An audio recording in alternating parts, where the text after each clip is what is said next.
हरे कृष्णा राधे कृष्णा। गीता सार अध्याय 2 श्लोक 17।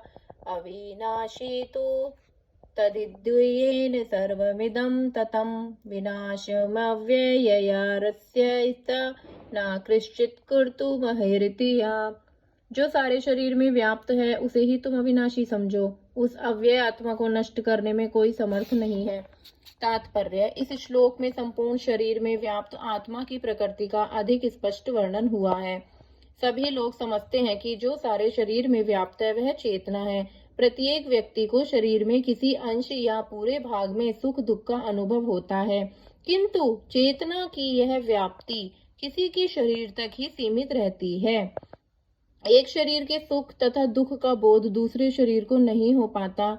फलतः प्रत्येक शरीर में व्यष्टि आत्मा है और इस आत्मा की उपस्थिति का लक्षण व्यष्टि चेतना द्वारा परिलक्षित होता है। इस आत्मा को बाल के अग्रभाग के 10,000वें भाग के तुल्य बताया जाता है।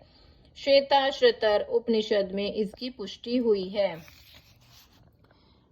बालाग्रशत भागस्य शतधा कलिपतस्य च भागो जीवः स विज्ञेयः स चान्यताय कल्पते। यदि बाल के अग्रभाग को 100 भागों में विभाजित किया जाए और फिर इनमें से प्रत्येक भाग को 100 भागों में विभाजित किया जाए तो इस तरह के प्रत्येक भाग की माप आत्मा का परिमाप है। इस प्रकार यही कथन निम्नलिखित श्लोक में मिलता है। केशाग्र शतभागस्य शतांशः साहशातकमः जीवः सूक्ष्ममसव्योपोड्यं सख्यान्तितो हि चित्कणः। आत्मा के परमाणुओं में अनंत कण हैं जो माप में बाल के अगले भाग नोक के 10,000वें भाग के बराबर है। इस प्रकार आत्मा प्रत्येक कण भौतिक परमाणुओं से भी छोटा है और ऐसे असंख्य कण हैं। यह अत्यंत लघु आत्म स्फुलिंग भौतिक शरीर का मूल आधार है और इस आत्म स्फुलिंग का प्रभाव सारे शरीर में उसी प्रकार तरह व्याप्त है जिस प्रकार किसी औषधि का प्रभाव व्याप्त रहता है। आत्मा की यह धारा विद्युत धारा सारे शरीर में चेतना के रूप में अनुभव की जाती है और यही आत्मा के अस्तित्व का प्रमाण है। सामान्य से सामान्य व्यक्ति भी समझ सकता है कि यह भौतिक शरीर चेतना रहित होने पर मृतक हो जाता है और शरीर में इस चेतना को किसी भी भौतिक उपचार से वापस नहीं लाया जा सकता। अतः यह चेतना भौतिक संयोग के फलस्वरूप नहीं है अपितु आत्मा के कारण है। मुंडक उपनिषद में सूक्ष्म परमाणविक आत्मा की ओर अधिक विवेचना हुई है।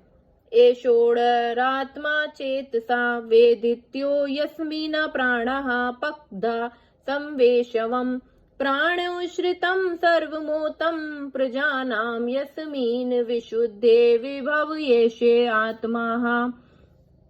आत्मा आकार में अणु तुल्य है जिसे पूर्ण बुद्धि के द्वारा जाना जा सकता है। यह अणु आत्मा 5 प्रकार के प्राणों में तैर रहा है: प्राण, अपान, व्यान, समान और उदान। यह हृदय में भीतर स्थित है और देहधारी जीव के पूरे शरीर में अपने प्रभाव का विस्तार करता है। जब आत्मा को 5 वायुओं के कल्मश से शुद्ध कर लिया जाता है तो इसका आध्यात्मिक प्रभाव प्रकट होता है। हठ योग का प्रयोजन विविध आसनों द्वारा उन 5 के प्राणों को नियंत्रित करना है जो आत्मा को घेरे हुए हैं। यह योग किसी भौतिक लाभ के लिए नहीं परंतु भौतिक आकाश के बंधन से अणु आत्मा की मुक्ति के लिए किया जाता है। इस प्रकार अणु आत्मा को सारे वैदिक साहित्य ने स्वीकारा है और प्रत्येक बुद्धिमान व्यक्ति अपने व्यवहारिक अनुभव से इसका प्रत्यक्ष अनुभव भी करता है। केवल मूर्ख व्यक्ति ही इस अणु आत्मा को सर्वव्यापी विष्णु तत्व के रूप में सोच सकता है।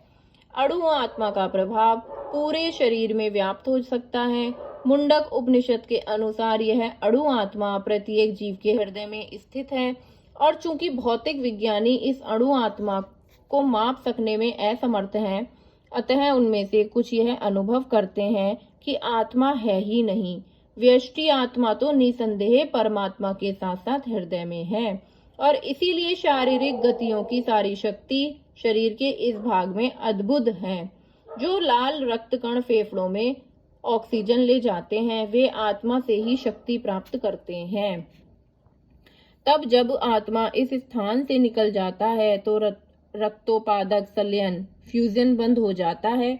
औषधि विज्ञान लाल रक्त कणों की महत्ता को तो स्वीकार करता है, किंतु वह यह निश्चित नहीं कर पाता कि शक्ति का स्रोत आत्मा है। जो भी हो, औषधि विज्ञान यह स्वीकार करता है कि शरीर की सारी शक्ति का उद्गम स्थल हृदय है। पूर्ण आत्मा के ऐसे अणु कणों की तुलना सूर्य प्रकाश के कणों से की जाती है। इस सूर्य प्रकाश में असंख्य तेज में अणु होते हैं। इस प्रकार परमेश्वर के अंश उनकी किरणों के परमाणु स्फुलिंग हैं और प्रेमा या पराशक्ति कहलाते हैं।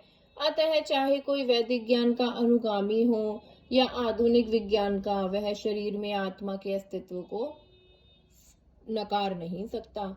भगवान ने स्वयं भगवद गीता में आत्मा के इस विज्ञान का विशद वर्णन किया है। हरे कृष्णा।